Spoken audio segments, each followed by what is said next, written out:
It's the 22nd of August at night. Villagers had a very loud boom sound, but they didn't make much of it, so they all went to bed. The next day, Ephraim Che woke up feeling very confused. He could not remember anything that had happened the night before. He remembered the loud boom sound, and he also remembered, lying on his bed feeling very sick. But aside that, he could remember nothing.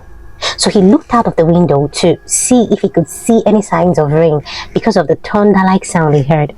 But there was no sign that it had rained.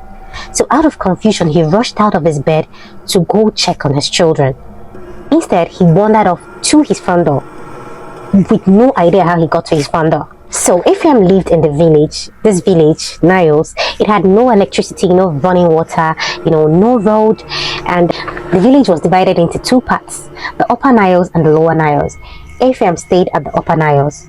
So Ephraim is standing there, staring out, confused, not knowing what is going on. And then he begins to, he steps out of his house and he begins to walk towards Lower Niles because remember, he stays at Upper Niles. As Ephraim is walking, he notices that there is no sign of life. No single animal on sight, no human being on sight. Even the mosquitoes in his village that would, always disturb him.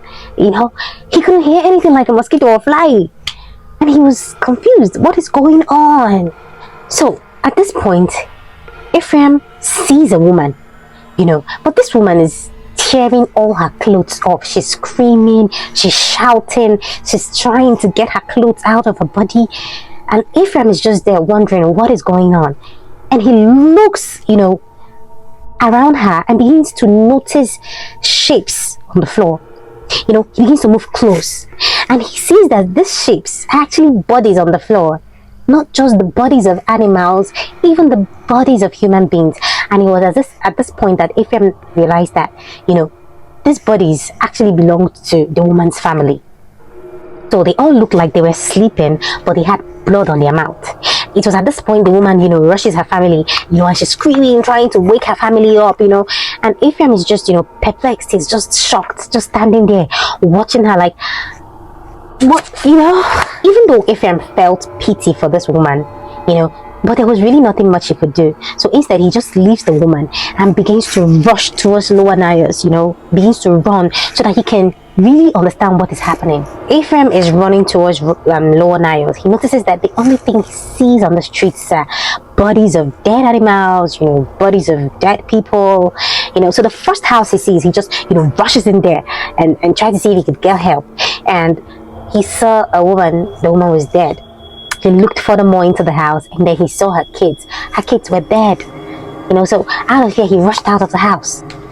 So as Ephraim rushed out, he noticed that the more he ran, the more he saw more, dead people. And most of these people, there was something strange. They were all trying to tear their clothes off them. Some of them had their clothes out of their bodies, while some were trying to do everything possible to get their clothes out of their bodies.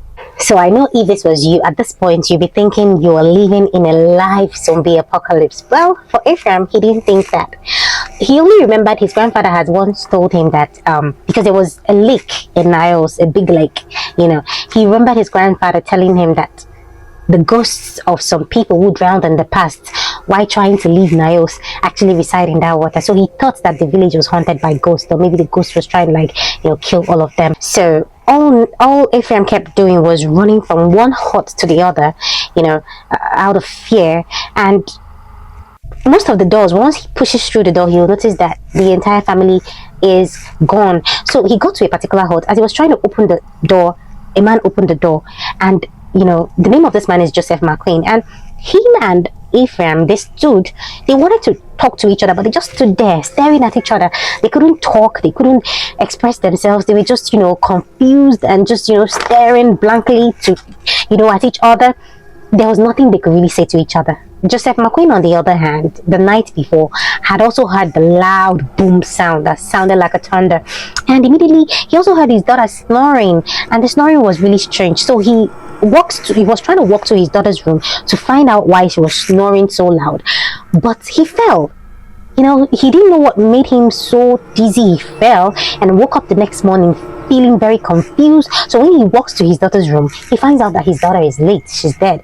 So he just goes out and stands at the door and he's just there staring. So Joseph is standing at the door staring at Ephraim. Ephraim is also staring at Joseph. They want to talk to each other, but they cannot. So while this was happening, Joseph takes his bike and drives off to the next village. And when he gets there, he's explaining to everybody in my community is dead. He's telling everybody there that, look, everybody in my community is dead and we don't know what's happening. But nobody takes him seriously because everybody is thinking it has to be a lie. Like, how do you wake up and tell us everybody in your community is dead? So nobody really took him seriously until the next day. They decided to go and check on what Joseph was saying, and then they all found out that he was telling the truth. Everybody in Niles, almost everybody, was dead. So later on, authorities would get to find out that it wasn't only Niles that was affected. All the neighboring villages around Niles too was affected by this incident. So probably they recorded a couple of casualties in all the villages too, aside Niles. On the 25th of August 1986, an American scientist, Joseph Devine, saw this on the news and said to himself, I have to go to Niles. I have to find out exactly what is happening there. On the 27th of August 1986, Ephraim and his crew got to Niles and they heard what the other villagers were saying, ranging from ghosts to all the kind of conspiracy theories, but they decided they were going to figure out for themselves.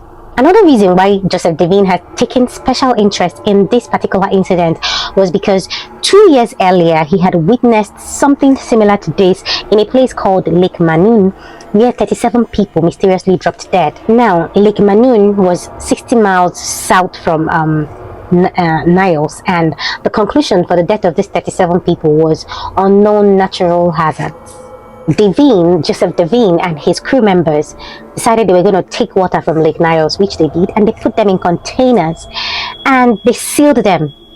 And now this seal from the container started popping open. So it's just like when you get gallon or bottled water and you cover it with the lid, and then the lid begins to pop open. So that was exactly what happened, and that was when they knew that something was definitely wrong with the water from Lake Niles. Now, after lots and lots of research, they figured out that Lake Niles sat on a big, deep volcanic crater. That is, it had something like a pit inside of it that was formed from previous volcanic eruption.